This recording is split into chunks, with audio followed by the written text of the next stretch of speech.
وبركاته. بسم الله الرحمن الرحيم. الحمد لله رب العالمين بارئ الخلائق أجمعين باعث الأنبياء والمرسلين الذي بعد فلا يرى وقرب فشهد النجوى تبارك وتعالى. ثم الصلاة والسلام على حبيب إله العالمين وشفيع الذنوب المذنبين العبد المؤيد والرسول المسدد المصطفى الأمجد أبي القاسم المصطفى محمد. اللهم صل على محمد وآل محمد.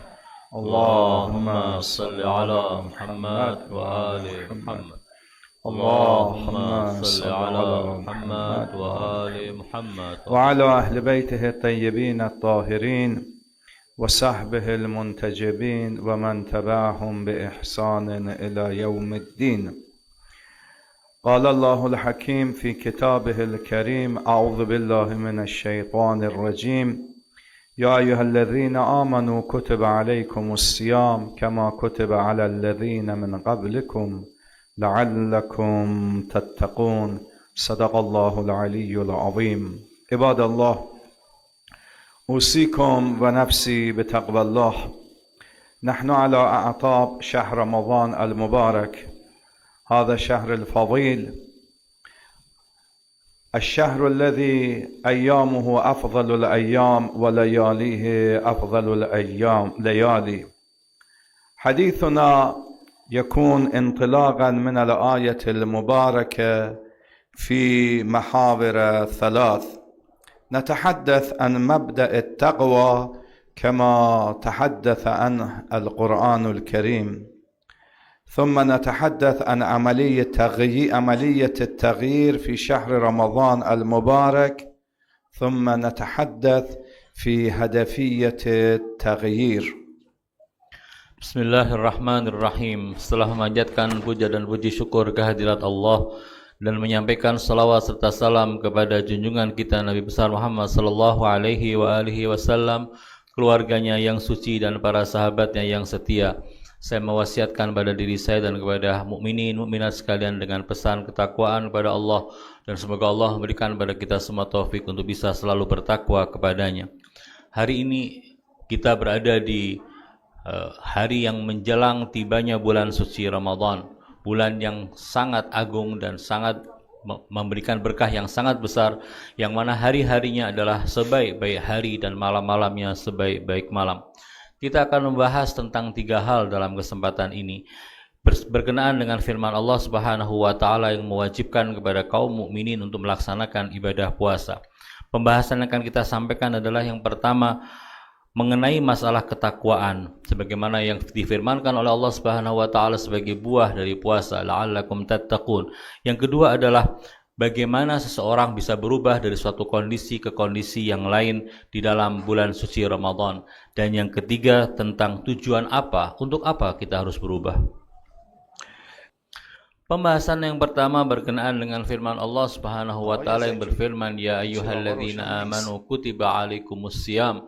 Wahai sekalian orang yang beriman, telah ditentukan kepada kalian kewajiban untuk berpuasa sebagaimana telah diturunkan kepada umat-umat yang sebelum kalian.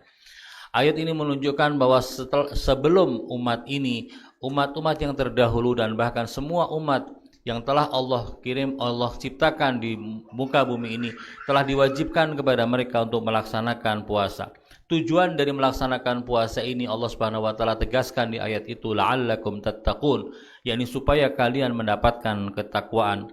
Puasa adalah sebuah latihan, melatih diri untuk bersabar, melatih diri untuk melawan hawa nafsu, melatih diri untuk melawan apa yang merupakan naluri manusia untuk melakukan sesuatu. Puasa adalah sebuah latihan yang akan menghasilkan pada akhirnya sebuah ketakwaan, dan ketakwaan adalah sebuah perubahan dari suatu bentuk manusia, suatu keadaan kepada keadaan yang lain yang didapatkan oleh manusia saat dia menyelesaikan proses ibadah di bulan suci Ramadan. Apakah manusia bisa mengalami perubahan hanya dengan melaksanakan satu hari berpuasa? Apakah manusia bisa mengalami sebuah perubahan ketika dia melaksanakan sholat, atau dia mengalami perubahan ketika dia memberikan sedekah dan infak? Ataukah perubahan itu memerlukan sebuah proses yang bertahap? Itulah yang terjadi pada bulan Ramadan. Manusia akan berubah dari suatu keadaan, suatu kondisi ke kondisi yang lain. Yang menjadi pertanyaan adalah apakah manusia bisa mengalami perubahan itu? Apakah manusia bisa berubah? Kalau kita mau melihat bahwasanya roh manusia yang berhubungan dengan manusia saat dia akan melakukan sebuah aktivitas, roh yang berhubungan dengan manusia itu bersentuhan dengan 4 hal. 4 media. Yang pertama adalah jisim atau badan fisiknya. Yang kedua adalah hati. Yang ketiga adalah akal, dan yang keempat adalah waktu dan tempat. Waktu dan tempat dijadikan sebagai satu. 4 hal yang berhubungan dengan roh.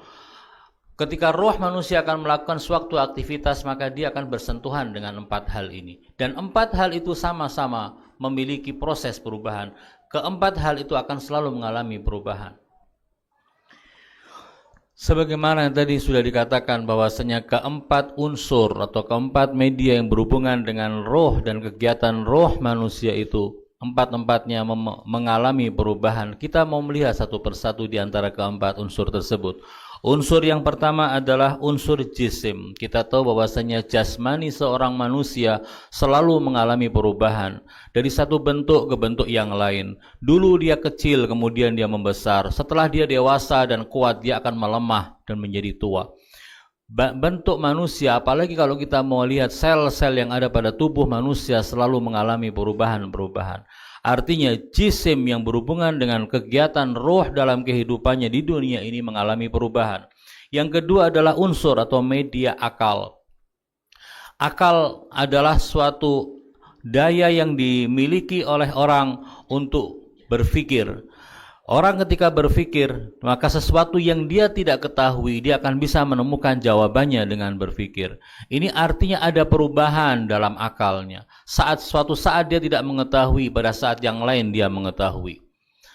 Yang ketiga adalah unsur, apalagi Allah Subhanahu wa taala pernah berfirman dalam Al-Qur'an, akhrajakum min butuni ummahatikum la ta'lamuna syai'an. Dialah Allah yang telah mengeluarkan kalian dari perut ibu-ibu kalian, sementara kalian pada saat itu tidak mengetahui apapun juga. Lambat laun dengan menggunakan kekuatan akalnya, dia akan mengumpulkan dan menambah perbendaharaan pengetahuannya. Yang ketiga adalah unsur hati. Hati adalah tempat di mana perasaan, afeksi, emosi yang ada pada diri manusia ada di situ. Ruh berhubungan langsung dengan permasalahan hati. Kita terkadang mencintai sesuatu, terkadang kita membenci di suatu yang lain. Terkadang kita bahagia di suatu waktu, terkadang kita bersedih. Terkadang hati kita merasa lapang, terkadang hati kita merasa sempit. Tidak mungkin, bahkan mustahil Anda akan menemukan diri Anda akan berbahagia terus bergembira dalam satu hari 24 jam tanpa henti. Anda merasakan seperti itu. Pasti ada sesuatu yang mengganggu pikiran Anda dalam satu hari. Dan tidak mungkin pula, mustahil Anda dalam 24 jam akan bersedih terus. Pasti ada satu waktu Anda akan merasakan suatu kegembiraan atau suatu keceriaan yang tanpa Anda tahu dari mana asalnya. Yang keempat adalah unsur waktu dan tempat. Ini juga sangat berpengaruh. Kita manusia bergerak. Pergerakan adalah pergerakan dari satu tempat ke tempat yang lain. Pergerakan adalah sebuah gerakan yang berpindah dari satu masa ke masa yang lain. Dari sini kita bisa mengambil kesimpulan, jika keempat unsur atau keempat media yang berhubungan dengan roh manusia bisa mengalami perubahan, maka manusia juga bisa mengalami perubahan. Bulan Ramadan adalah kesempatan bagi manusia untuk berubah menjadi manusia yang lebih baik. Kita semua ingin untuk berubah menjadi baik. Bulan Ramadan adalah kesempatan kita untuk bisa berubah. Yang menjadi permasalahan, untuk apa sebenarnya kita perlu berubah? Apa tujuan kita untuk berubah? Setidaknya ada 3 tujuan. Yang pertama adalah bahwa Tujuan kita berubah supaya kita mendapatkan ketenangan. Kita hidup dalam ketidakpastian dan dalam kekhawatiran. Khawatir akan masa depan kita. Bahkan kita khawatir kepada apa yang terjadi pada anak kita. Kita khawatir terhadap kerjaan kita, perniagaan kita, harta kita, semua yang kita miliki kita mengkhawatirkan apa yang terjadi dengannya.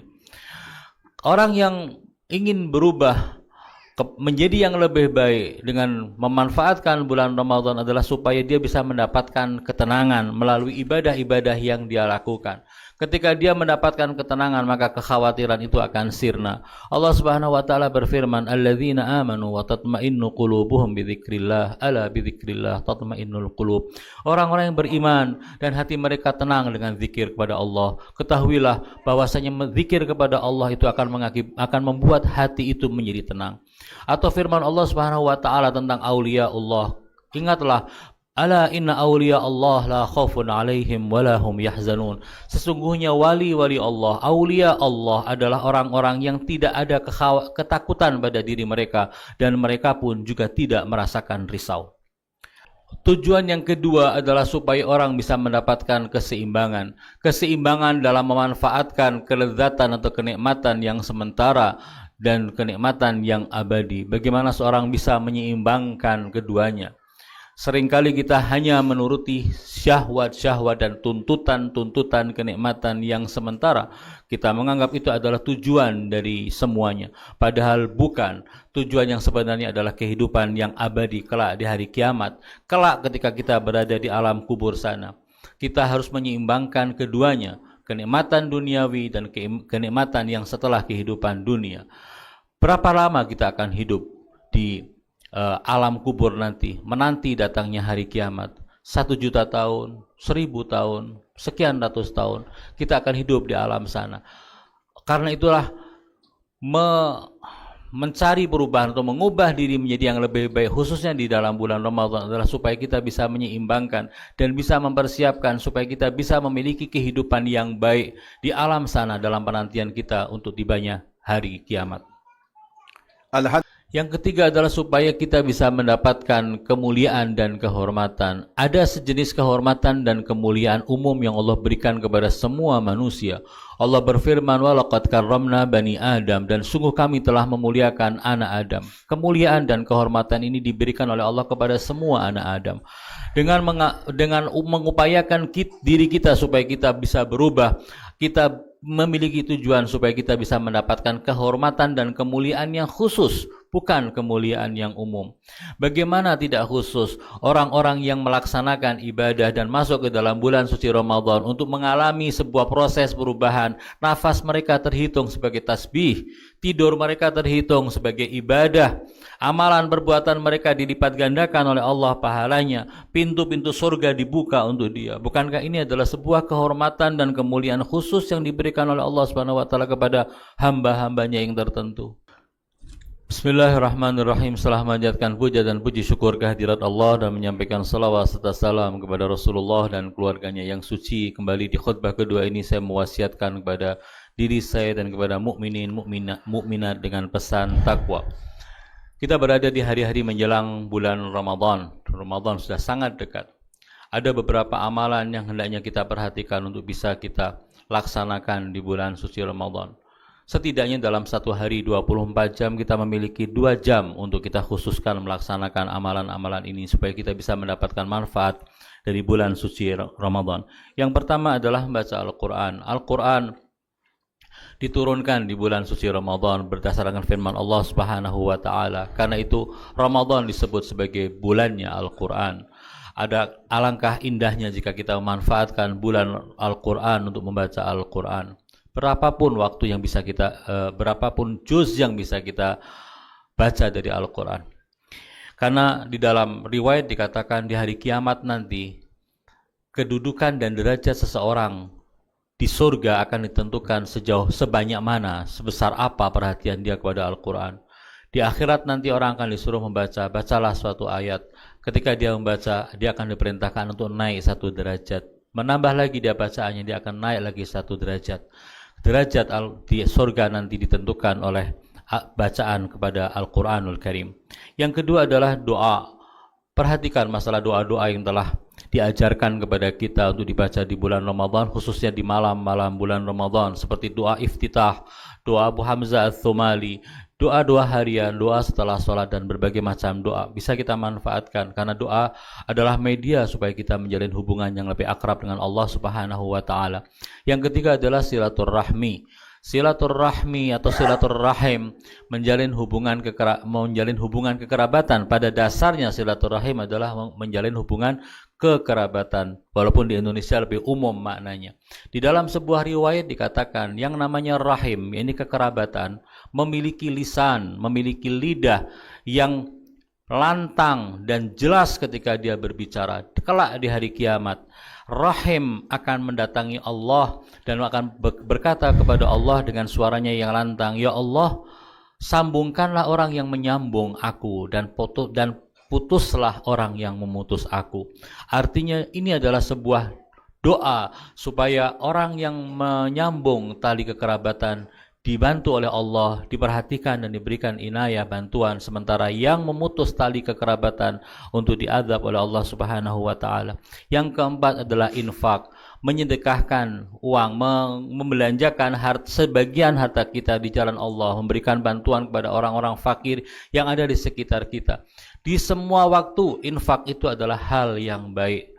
Ada pahalanya yang besar, tetapi di bulan suci Ramadan pahalanya dilipat gandakan. Perhatian kepada infak ada dalam riwayat-riwayat yang kita miliki. Bahkan dikatakan infak di bulan Ramadan pahalanya lebih baik 70.000 kali dibandingkan infak di bulan yang lain.